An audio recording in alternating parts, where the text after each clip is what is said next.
Welcome to SeaStarSport.com.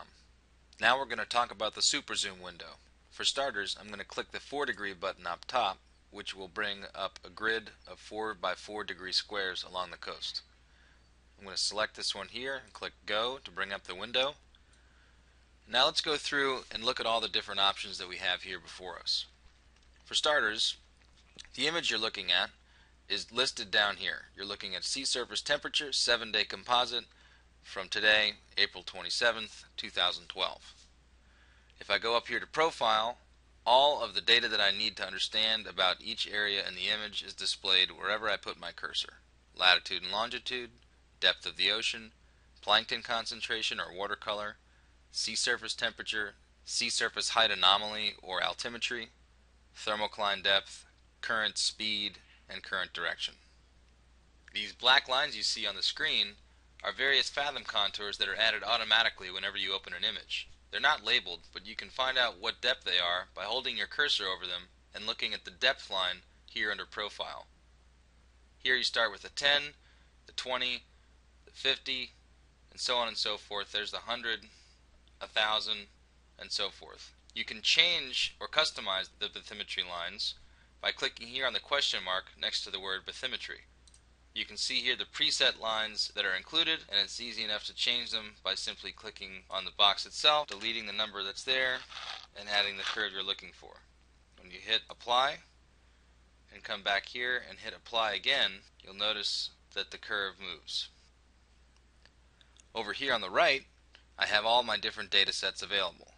Starting with SST, we have the various different composite layers: a 7-day composite, a 5-day composite, 2-day composite, 1-day composite, and if I scroll down here, I have all of the SST near real-time maps available to me going back quite a ways in time.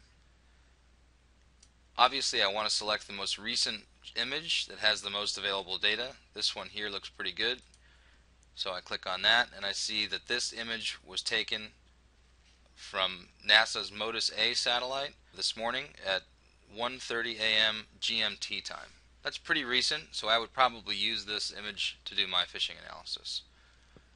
If I want to look at other data sets, I come back up to the top. I can click over to PLK, which stands for plankton, SSHA, which stands for sea surface height anomaly, thermocline depth, and the temperature at 10 meters below the surface.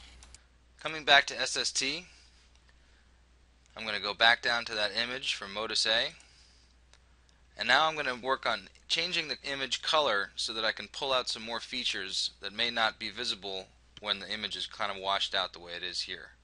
So what I'm going to do is move my cursor around and try to find some of the coldest areas by going towards where the lightest colors appear, and that seems to be around here. So I'm seeing a temperature around 70 degrees if I look right around here. And then I'm going to go over towards the darkest red areas and try to find the hottest area, which seems to be about 80 degrees.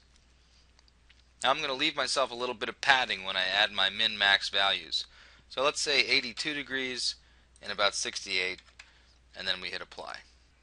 Now we have a lot more detail, and we can see where the major color changes are in terms of water temperature, and pull out those areas that might have been a little bit more subtle, for instance up here, than before. If I want to mark this area and take a look at what's going on with other data sets, I can right click and add a waypoint. Then all I have to do is come over here to PLK, and the area that I was interested in is marked. And I can also see, by moving the waypoint, left click and drag it to the left, I can also see if there's any change in plankton concentration. An interesting way to look at the plankton concentration map is to use the fill contours overlay. By clicking the box here and clicking apply, you'll see an interesting way of displaying the data that shows the major changes in plankton concentration. Now it appears that the area I was interested in, right around here, is not on a major plankton change, but that's not necessarily a bad thing. Oftentimes, billfish and tuna, other game fish, will be found on the bluer side of a major color change, and that's exactly where we're looking right now. The trick is to find whether this area has the right concentration of plankton to hold bait fish. I'm going to move back to looking at it the other way so I can find some smaller changes within this area. I uncheck filled contours, click apply again. Okay, it looks as if there's a small watercolor change right around here. Let's move back to SST, back to the image we were looking at before, change the color back to 82 and 68, and let's notice that there's a good color change in temperature. We know there was a good color change in watercolor. Now the final piece of the puzzle is to look at what the currents are doing. We want to see currents pushing in onshore, which generally is a good indication of upwellings. So I'm going to click surface currents here and apply, and the currents will overlay on top of the sea surface temperature image. And there we go, we have good inshore currents moving towards the shelf, probably causing some nice upwellings, bringing nutrient-rich water from down below up to the surface and creating bait concentrations right along this area. That's more or less the basics of how to use the SuperZoom Square. In the next video, we'll get into how to use our signature tools, MasterCast and the Fish Catch Database, which are only available at www.SeaStarSport.com.